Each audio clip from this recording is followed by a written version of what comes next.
एक दिन सम्राट विक्रमादित्य के सम्मुख स्वयं शनिदेव प्रकट हुए और बोले, राजन, मैं आपके पास 7 वर्ष के लिए आया हूं। आप चाहें तो इन 7 वर्षों का कष्ट अपनी प्रजा पर ले लें अथवा रानी सहित 7 वर्ष का देश निकाला भोग लें। राजा ने अपनी रानी से मंत्रणा की और अपनी प्रजा को कष्ट न देने का निश्चय करके वे दोनों साधारण वेश में अपने राज्य को त्याग कर चल दिए। यात्रा करते हुए वे दोनों एक अन्य राजा के नगर में पहुंचे। वह राजा नित्य सदा व्रत यानी दान दिया करता था। विक्रमादित्य ने जाकर राजा से कहा कि मैं दान लेने नहीं आया हूं, बल्कि कोई नौकरी चाहता हूं। राजा ने विक्रमादित्य को अपने महल के मुख्य द्वार पर पहरेदार के रूप में नियुक्त कर दिया। राजा ने पहरेदार को यह कड़ा निर्देश दिया कि मेरी अनुपस्थिति में किसी भी पुरुष को महल के भीतर प्रवेश न करने दिया जाए। एक बार राजा शिकार खेलने गए। रानी के महल के नीचे से एक इत्र बेचने वाला बंजारा निकला। उसके इत्र की सुगंध इतनी उत्तम थी कि सारा वातावरण महक उठा। रानी ने बंजारे को नीचे से गुजरते हुए देखा। वह एक अत्यंत सुंदर और स्वस्थ युवक था। रानी बंजारे और उसके इत्र पर मोहित हो गई। उन्होंने दासी को भेजकर बंजारे को ऊपर बुलवाया, परंतु पहरेदार ने उसे महल में जाने से रोक दिया। दासी ने लौटकर रानी को यह बात बताई। रानी वासनांध हो चुकी थी। उन्होंने पहरेदार को खूब डराया धमकाया, पर वह टस से मस नहीं हुआ। जब रानी वहां से नहीं हटी तो पहरेदार ने बंजारे को बेंत मारकर बाहर निकाल दिया। रानी क्रोध से भरी नागिन की तरह फुफकार उठी। उन्होंने अपना सारा श्रृंगार उतार फेंका और मैले वस्त्र पहनकर महल में बिस्तर पर लेट गई। जब राजा लौटे तो रानी ने झूठी शिकायत की, आपने कैसा दुष्ट पहरेदार रखा है जो मेरी इज्जत लूटने पर उतारू हो गया था। राजा ने रानी को तसल्ली दी और कहा कि सुबह होते ही उस नालायक को मृत्युदंड दे दूंगा। उस राजा के पास 4 वीर जादुई सहायक थे, जिनकी सहायता से वह जब चाहता मनचाहा रूप धारण कर लेता था। राजा सांप बनकर विक्रमादित्य के डेरे पर पहुंचा और उनके जूते में छिपकर बैठ गया। दूसरी ओर विक्रमादित्य की पत्नी ने अपने पति से उनकी उदासी का कारण पूछा तो विक्रमादित्य ने सारी घटना कह सुनाई और बोले कि राजा तो अपनी पत्नी की ही बात मानेंगे और मुझे निश्चय ही प्राणदंड मिलेगा। पत्नी बोली, आप भी तो सम्राट विक्रमादित्य हैं, आपने भी तो कितने ही न्याय किए हैं। आपने तो राजा की इज्जत बचाई है। यदि यह राजा मूर्ख और अन्यायी नहीं होगा तो आपको प्राणदंड के बजाय पुरस्कार देगा। राजा, जो सांप बना हुआ था, यह सारी बात सुन रहा था। उसने जान लिया कि यह कोई और नहीं बल्कि राजा विक्रमादित्य हैं, जिन्होंने आज उसकी इज्जत की रक्षा की है। अगले दिन उसने पहरेदार को दरबार में बुलवाया। पहरेदार भयभीत था, लेकिन राजा ने उसे सांत्वना दी। फिर उसने दरबारियों से प्रश्न किया कि यदि कोई व्यक्ति किसी की इज्जत बचाए तो उसे क्या मिलना चाहिए। आज इस पहरेदार ने मेरी इज्जत बचाई है, अतः इसे क्या पुरस्कार दिया जाना चाहिए।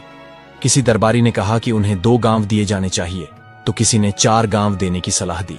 राजा ने मन ही मन विचार किया कि विक्रमादित्य तो मुझसे भी बड़े सम्राट हैं और उनके पास मुझसे अधिक राज्य है, तब भला इन्हें यह छोटे से उपहार कैसे दिए जाएंगे। अंत में गहन सोच विचार के बाद उसने अपनी पुत्री का विवाह राजा विक्रमादित्य से करने की घोषणा कर दी। विवाह संपन्न हो गया।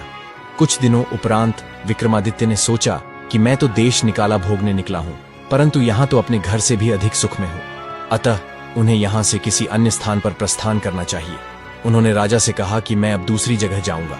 राजा ने कहा कि आपको जो भी वस्तु चाहिए वह मुझसे मांग लें। विक्रमादित्य ने उत्तर दिया कि कल मांगूंगा। विक्रमादित्य ने यह बात अपनी नई रानी से कही तो उसने सलाह दी कि मेरे पिता के पास 4 वीर हैं, आप वे ही मांग लेना, परंतु पहले उनसे पक्का वचन ले लेना, नहीं तो वह किसी भी स्थिति में अपने वीर नहीं देंगे। विक्रमादित्य ने उसकी सलाह के अनुसार ही किया। अगले दिन जब राजा ने विक्रमादित्य से मांगने को कहा तो विक्रमादित्य ने राजा से वचन ले लिया।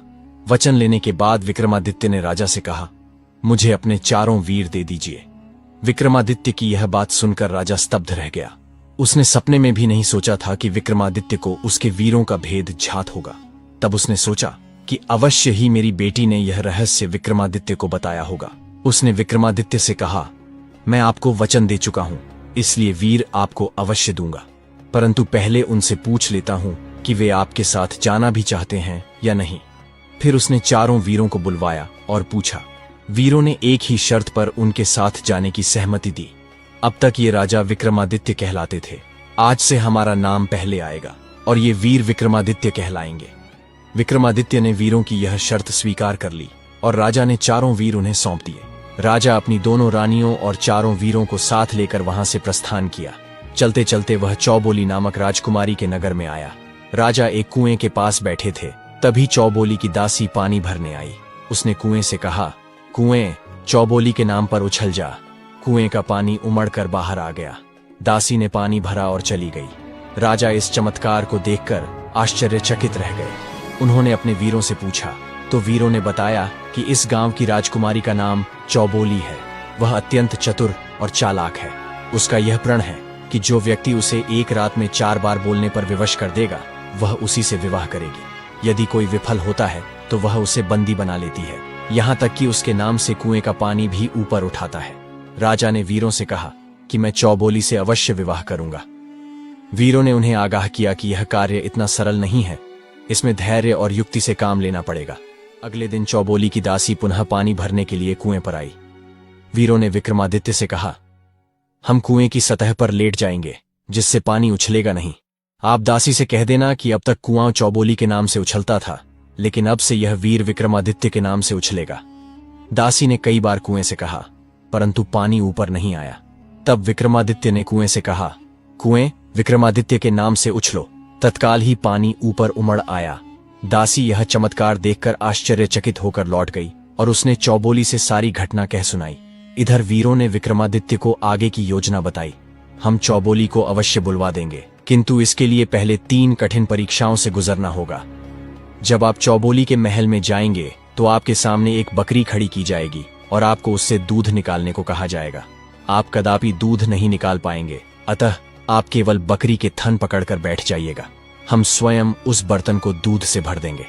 इसके बाद आपके सामने एक शेर दिखाई देगा। वह शेर दिखने में यद्यपि असली जैसा ही होगा, परंतु वास्तव में वह नकली शेर है। आप उससे जरा भी भय न करना और निधड़क आगे बढ़ जाना। आगे जाने पर आपको पानी का एक दरिया दिखाई देगा, परंतु वास्तव में वह चौबोली द्वारा महल पर लगाए गए एक बड़े शीशे की करामात है। वहां पानी की एक बूंद भी नहीं है, अतः आप निडर होकर आगे बढ़ते जाना। वीरों ने अंत में कहा, चौबोली आपसे कदापि नहीं बोलेगी। हम चारों उसके ढोलिए मतलब पलंग या पालना, दीपक, झारी यानी सुराही और हार में अदृश्य होकर प्रवेश कर जाएंगे और चौबोली को बोलने के लिए विवश करेंगे।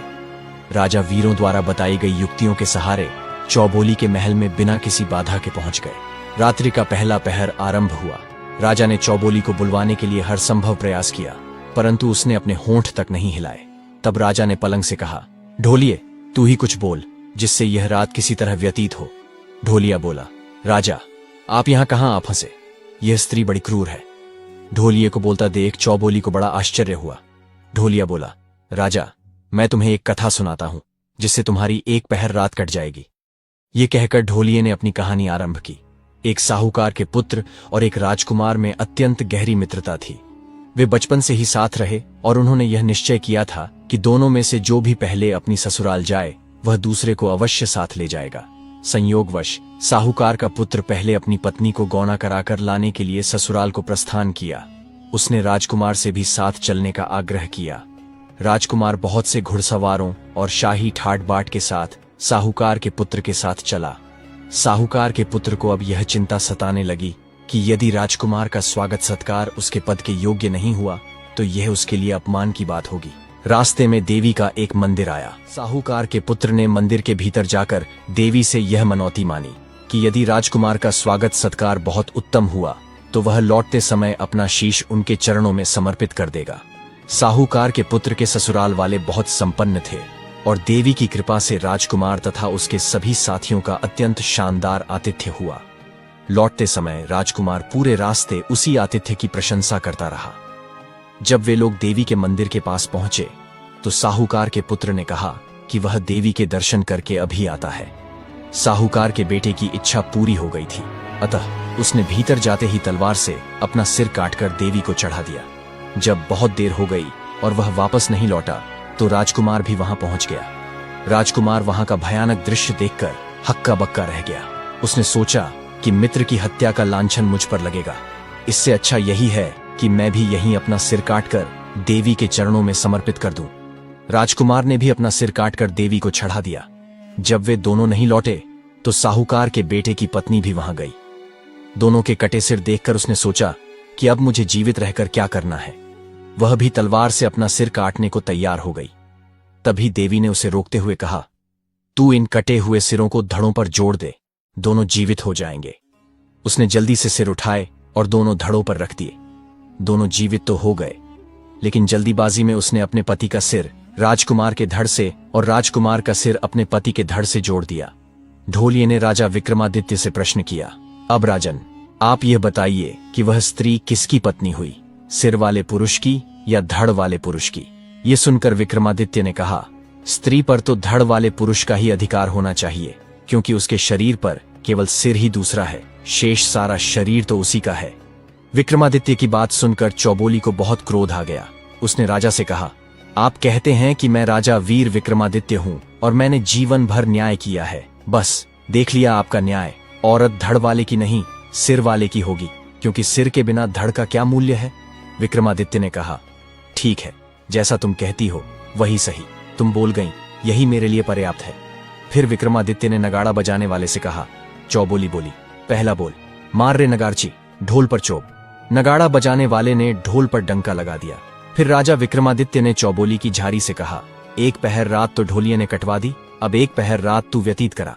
प्रारंभिक बातचीत के बाद झारी ने अपनी कहानी कहना आरंभ किया। एक साहूकार का पुत्र और एक राजकुमार में गहन मित्रता थी। उन्होंने बचपन में ही यह प्रतिज्ञा कर ली थी कि विवाह के बाद जिसकी भी पत्नी पहले ससुराल आए, वह पहली रात अपने पति के मित्र के पास ठहरेगी। संयोग से साहूकार के बेटे की पत्नी पहले आई। रात को जब दोनों पति पत्नी महल में गए तो पति उदास मुख करके चुपचाप बैठ गया। कुछ देर तक पत्नी भी चुप बैठी रही, लेकिन फिर उसने पति से पूछा, सुहाग रात को ही आप इतने उदास क्यों हैं? या तो मैं आपको पसंद नहीं आई, या मेरे पिता ने जो दहेज दिया है वह आपको पसंद नहीं आया? तब साहूकार के बेटे ने अपनी पत्नी को सारी बात बताई। इस पर वह बोली, आप इसकी चिंता न करें, मैं सारी रात आपके मित्र के पास हो आऊंगी। यह कहकर वह मिष्ठान का एक थाल सजाकर और हाथ में चौमुखा दिया लेकर राजकुमार के महल की ओर चली। रास्ते में उसे 4 चोर मिले। चोरों ने उसे पकड़ लिया। उन्हें लगा कि उन्हें सुंदरी और सोना दोनों मिल गए। स्त्री ने उनसे कहा, मैं अपने पति का एक कार्य सिद्ध करने जा रही हूं, लौटते समय आप जैसा कहेंगे मैं वैसा ही कर लूंगी। पहले तो चोरों ने उसकी बात नहीं मानी, परंतु उसके अधिक विश्वास दिलाने पर चोरों ने उसे जाने दिया। आधी रात को साहूकार के बेटे की पत्नी राजकुमार के महल में पहुंची। उसे अचानक सामने देखकर राजकुमार बोला, देवी, तुम कौन हो? बचपन का वायदा उसे याद नहीं रहा था। साहूकार के बेटे की पत्नी ने उसे अपने पति की कही हुई सारी बात बता दी। राजकुमार को उसकी बात सुनकर बहुत प्रसन्नता हुई। उसने अपने मित्र की पत्नी को चुनरी ओढ़ाकर अपनी बहन बना लिया तथा उसका थाल हीरे मोतियों से भरकर उसे सम्मान सहित लौटा दिया। साहूकार के बेटे की पत्नी वहां से चलकर चोरों के पास आई और उनसे कहा, अब चाहो तो मुझे लूट लो। चोरों ने उससे पूछा कि तू कहां गई थी और क्या करके आई है, यह हमें सच सच बताओ। साहूकार के बेटे की स्त्री ने शुरू से अंत तक की सारी बात उन्हें बता दी। चोरों ने सोचा कि जब राजकुमार ने ही इसे बहन बनाकर चुनरी ओढ़ा दी तो हम भी इसे अपनी बहन ही मानेंगे। आपस में सलाह करके उन्होंने अपने पास जो कुछ भी धन था वह देकर उसे अपनी बहन बना लिया और उसे अपने घर जाने को कह दिया। झारी ने राजा विक्रमादित्य से प्रश्न किया, अब राजन, आप यह बताइए कि इसमें नेक नियति किसकी रही, चोरों की या राजकुमार की? राजा ने कहा, भलमनसी तो चोरों की रही। इस पर चौबोली फिर झुंझलाकर बोली, भलमनसी तो राजकुमार की रही, क्योंकि उसने पत्नी रूप में प्राप्त हो सकने वाली सुंदरी को अपनी बहन बना लिया। विक्रमादित्य ने कहा, जैसा तुम कहती हो वही सही। यह कहकर उसने नगाड़ा बजाने वाले से कहा। चौबोली बोली, दूसरा बोल, मार रे नगारची, ढोल पर चोब। नगाड़ा बजाने वाले ने ढोल पर दूसरी बार डंका लगाया। जब दोपहर रात व्यतीत हो गई तो विक्रमादित्य ने दीपक से कहा कि रात्रि का तीसरा पहर अब तुम ही कटवा दो। तब दीपक ने अपनी कहानी कहना शुरू किया। एक ब्राह्मण का पुत्र और एक साहूकार का पुत्र आपस में मित्र थे। जब वे दोनों युवा हुए तो अपनी अपनी पत्नियों को लाने के लिए साथ साथ ससुराल को प्रस्थान किया। जब वे दोनों एक ऐसे स्थान पर पहुंचे जहां से उनके रास्ते अलग अलग हो जाते थे तो दोनों ने यह समझौता किया कि जो भी पहले अपनी पत्नी को लेकर यहाँ लौटेगा वह दूसरे के आने तक यहीं उसकी बाट देखेगा। यह कहकर वे दोनों अलग अलग हो गए। ब्राह्मण का पुत्र अकेला था, जबकि साहूकार के पुत्र के साथ एक नाई भी था। साहूकार का पुत्र जब ससुराल पहुंचा तो उसका बहुत सत्कार हुआ। नाई चिलम पर आग रखने के लिए हवेली के भीतर गया तो तो स्त्रियों ने आपस में बातचीत की। एक ने पूछा कि हमें खातिरदारी नाई की अधिक करनी चाहिए या जमवाई की। दूसरी ने कहा, यदि जमवाई की खातिरदारी न भी हो तो भी वह जाकर किसी से कुछ कहेगा नहीं, इसलिए नाई की खातिरदारी ही अधिक होनी चाहिए, जिससे वह सबके सामने हमारी बड़ाई करे। उन्होंने वैसा ही किया। जमवाई बाबू को किसी ने पूछा भी नहीं और नाई की बड़ी सेवा की गई। इससे साहूकार के पुत्र को बड़ा कष्ट हुआ। उसने अपने पिता की ओर से एक चिट्ठी लिखी कि घर में तकलीफ हो रही है, इसलिए बहू को फौरन भेज दिया जाए। दूसरे दिन सवेरे ही साहूकार के लड़के ने अपने ससुर को चिट्ठी दे दी। ससुर ने उसी क्षण दामाद और बेटी को रथ में बिठाकर विदा कर दिया। रास्ते में नाई साहूकार के पुत्र से छेदखानी करता जाता था कि जमवाई बाबू की मेहमान नवाजी अधिक हुई है या नाई की। इससे साहूकार के लड़के का क्रोध और भी बढ़ गया। चलते चलते वे एक तालाब के पास पहुंचे। पत्नी ने जान लिया कि उसका पति अत्यंत भूखा है, इसलिए उसने एक थाल में मिठाई भरकर उसके सामने रखा। लेकिन पति तो बहुत नाराज था। वह अपनी पत्नी को वहीं छोड़कर और नाई को साथ लेकर आगे चला गया। पत्नी ने उसे रोकने की बहुत चेष्टा की, लेकिन वह नहीं रुका। जब वे दोनों चले गए तो पत्नी ने रथ के बैलों से कहा कि जहां से आए हैं वहीं चलो। रथ वापस चल पड़ा, लेकिन बैल दूसरे रास्ते पर मुड़ गए और रथ एक अनजान नगर में पहुंच गया। वहां साहूकार की पुत्री एक फूलों की मालिन के घर ठहर गई। मालिन रोज बादशाह के लिए हार गूंथ कर ले जाया करती थी। उस दिन साहूकार की पुत्री ने हार गूंथा तो उसे देखकर बादशाह बहुत प्रसन्न हुआ। बादशाह ने कहा कि मैं इस हार गूंथने वाली स्त्री को देखना चाहता हूं। मालिन ने बहुत छिपान की चेष्टा की, परंतु बादशाह नहीं माना। साहूकार की पुत्री को देखकर बादशाह उस पर मोहित हो गया। उसने साहूकार की पुत्री से विवाह का प्रस्ताव किया। साहूकार की पुत्री ने उत्तर दिया, मेरे पति मुझे त्याग कर चले गए हैं। यदि वह 6 महीने के भीतर लौट कर आ जाएंगे तो मैं उनके साथ चली जाऊंगी, और यदि वह 6 महीने में नहीं आए तो मैं आपसे विवाह कर लूंगी, परंतु तब तक मेरे लिए एक अलग महल बनवा दीजिए। बादशाह ने कहा, तुम अपनी पसंद का महल स्वयं बनवा लो। यह कहकर उसने महल बनवाने का प्रबंध कर दिया। साहूकार की पत्नी पुरुषों के वेश में रहकर महल बनवाने लगी। उधर साहूकार का पुत्र आगे बढ़ा तो उसे पहले से निश्चित स्थान पर ब्राह्मण का पुत्र प्रतीक्षा करता हुआ मिला। साहूकार के पुत्र ने उससे पूछा, तुम्हारी स्त्री कहाँ है?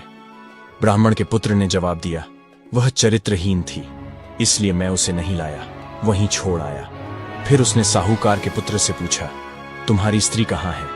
इस पर उसने बताया कि वह उसे छोड़ आया है और अपनी पत्नी को त्यागने का कारण भी बताया।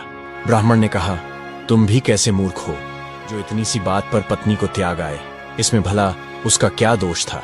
अब वे तीनों साहूकार की पत्नी को ढूंढने निकले और घूमते फिरते उसी नगर में जा पहुंचे। नाई ने पुरुषों के वेश में भी साहूकार के बेटे की पत्नी को पहचान लिया। वे तीनों वहीं काम पर लग गए। पत्नी ने भी अपने पति को पहचान लिया। शाम को वह तीनों को अपने घर ले गई और उन्हें भोजन के लिए बिठाया। वह तीनों के लिए थाल लाई तो हर बार अपनी पोशाकें बदल कर आई। साहूकार के पुत्र ने पूछा, महल का मालिक कहाँ है?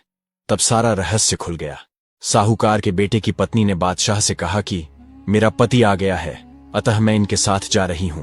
बादशाह ने भी अपने वचन का पालन किया और उसे जाने दिया। दीपक ने राजा विक्रमादित्य से प्रश्न किया, अब राजन, आप यह बताइए कि इसमें नेक नियति किसकी रही?